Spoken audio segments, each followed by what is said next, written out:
कहा जाता है, तो ये बढ़ भी जाता है। लेकिन इस स्टेज में हम लोग स्क्वायर को समझ रहे हैं, यानी स्क्वायर की ताकत, जज़र की ताकत 1/2 आपके दिमाग में होना चाहिए कि कोई नंबर अगर उसके अंदर मौजूद है वो खत्म क्यों नहीं हो रहा, बाहर क्यों नहीं निकल पा रहा, वो मैं आपको लॉजिक समझा रहा हूं। मिसाल लेते हैं, हमारे पास एक नंबर है, अगर हम इसको जूम करके देख लें, थोड़ा करीब से देख लें, अगर हमारे पास एक नंबर है 2 जिसका जज़र जो है यानी जिसके ऊपर जज़र है, ठीक है, जिसके ऊपर स्क्वायर है, ठीक है, स्क्वायर रूट है, सॉरी, तो स्क्वायर रूट 2 के ऊपर है, ये खत्म क्यों नहीं हो रहा, 2 इससे बाहर क्यों नहीं निकल पा रहा, हम इसको समझने की कोशिश करते हैं। मुझे पता है कि जज़र की ताकत क्या है, जज़र किसके बराबर है, इसकी ताकत 1/2 के बराबर है। अभी अगर 2 अपनी ताकत को 1/2 क्रिएट करने में कामयाब हो जाता है तो फिर यह इस कैद से बाहर निकलेगा, अदरवाइज इसी के अंदर फंसा रहेगा। तो इसको बाहर निकलने के लिए जो सबसे पहला हम करेंगे वो हम एलसीएम लेंगे। क्या लेंगे? एलसीएम लेंगे। अच्छा, इसको कहते हैं लीस्ट कॉमन मल्टीपल कहा जाता है। एलसीएम किस तरीके से लेंगे, 2 को मैं यहाँ लिखूंगा, फिर मैं देखूंगा कि इसके करीब नंबर जो 2 को खत्म कर सके मैं उसको लिखूंगा। तो ये किस पे खत्म होगा, 2 एकम 2, तो यहाँ पे मेरे पास 2 आ गया, तो 2 एकम 2 मैंने लिख दिया। अब आगे बात खत्म हो गई क्योंकि 1 आ गया, आगे मामला खत्म होने का रुक गया, तो मैं इसको लिख सकता हूँ कि 2 × 1। अब यहाँ इनकी बेस जो बुनियाद है वो अलग है, तो इनकी ताकतें आपस में जमा नहीं होगी, ठीक है।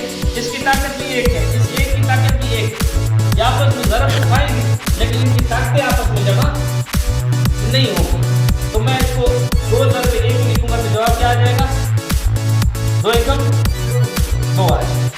तो 2 की ताकत क्या है, 1। अब आपको वाज़ेह हो गया कि 2 की ताकत क्या है, 1 है।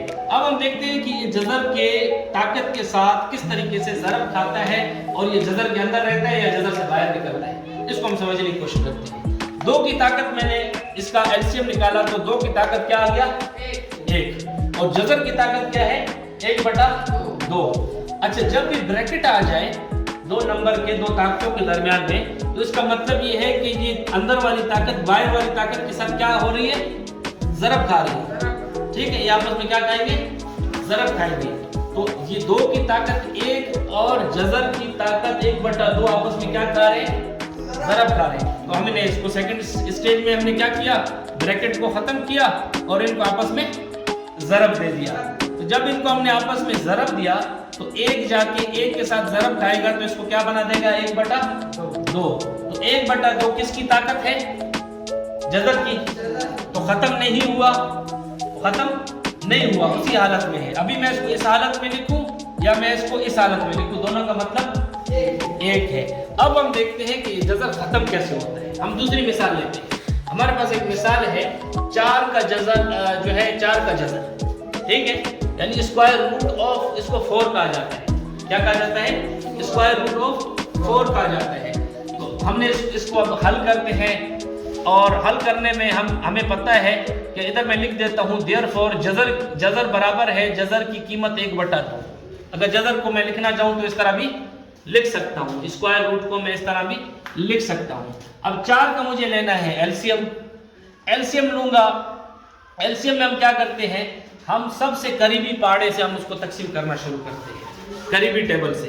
तो सबसे पहले हम टेबल वैसे भी 2 से शुरू करते हैं, तो 4 को लिख के मैं 4 को 2 पे खत्म करने की कोशिश करता हूँ। मैं 2 का टेबल पढ़ता हूँ, 2 एकम 2, 2 दूनी 4, तो 2 दूनी 4 जो आया, जो जिस पे ये खत्म होगा वो नंबर मैं लिख दूंगा 4 के नीचे। फिर इस 2 को मुझे खत्म करना है। अब 2 को भी खत्म करने के लिए मुझे सबसे करीबी टेबल की तरफ जाना है। तो 2 को खत्म करने के लिए जो सबसे करीबी टेबल है मेरे पास क्या है, 2 है। तो 2 एकम 2, तो जो नक्शा अब नीचे बनेगा वो क्या बना, 2 × 2 × 1, ठीक है। अब 1 तो इनके साथ ज़रब खा के खत्म हो जाएगा, क्योंकि 1 जिस चीज के साथ ज़रब खाता है वही चीज वापस देता है। तो 1 2 के साथ ज़रब खाएगा तो मैं सिर्फ 2 लिख दूंगा यहाँ पे। अच्छा, अब मुझे पता है 2 की ताकत भी 1 है, इस 2 की ताकत भी 1 है। अगर मैं इनको ज़रब देके 4 ना बनाऊं, अगर मैं इनकी ताकत की शक्ल में लिखूं कि ये तो यानी मैं इसको किस तरह लिख सकता हूँ, ये एलसीएम तो मेरा यानी मकसद ये था, यहाँ तक मुझे आना था। मैं सिर्फ इसको रीचेक करने के लिए कि दोबारा 4 आता है या नहीं आता, तो अगर मैं इसको ज़रब दूँ 2 को दोबारा 2 से, तो क्या आएगा जवाब? 4 आएगा। लेकिन मुझे चाहिए 2 की ताकत। मैं देखता हूँ कि 2 की ताकत अगर 2 बनेगी तो ये अब जेल से आज़ाद हो जाएगा। अब हम देखते हैं कि 2 ये जो है खुद को आज़ाद करा पाता है या नहीं करा पाता जज़र की कैद से। अच्छा, 2 की ताकत 1 और 2 की ताकत 1, ज़रब में ताकतें क्या होती हैं?